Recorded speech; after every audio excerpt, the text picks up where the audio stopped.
Bueno, tal y como ellos lo expresaron durante el acto, es algo que venían intentando obtener desde hace 2 años. Realmente esto fue un trabajo muy diligente, digamos, que se logró en el tiempo que yo llevo como alcaldesa. Se le han entregado unos insumos para un proyecto productivo.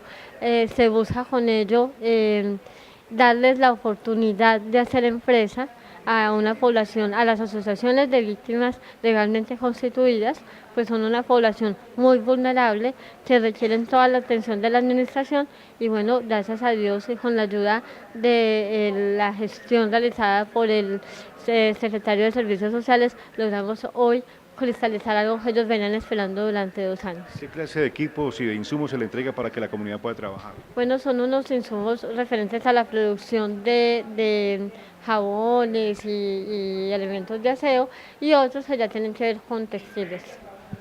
Doctora Carolina, haciendo un balance de su gestión en estos 2 meses, ya finalizando el año, ¿qué le podemos contar a todos los televidentes?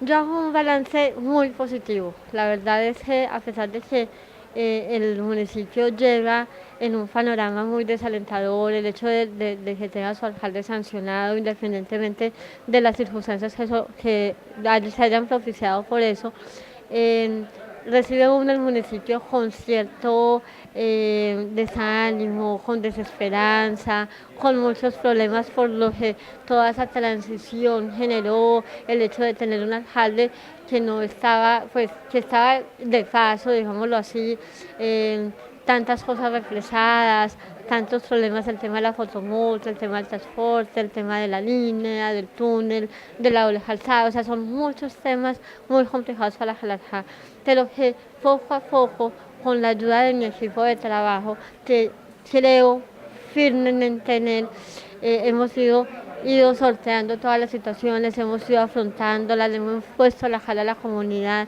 y yo creo que el balance es absolutamente positivo. Para el año entrante esperamos ya tener como la posibilidad de gobernar, de hacer nuestra gestión, de que la comunidad lo vea. Si bien la comunidad ha recibido muy bien todo lo que hemos realizado, pues seguramente está a la espera de casos concretos como el que ahora se da acá. Hemos hablado mucho, nos hemos comprometido mucho, pero por lo mismo de finalizar el año y de tener que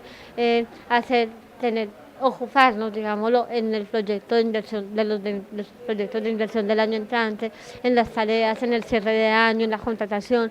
Eso nos ha impedido dar pasos contundentes de gestión. Eso lo tenemos proyectado para el año entrante y es lo que esperamos que la comunidad reciba.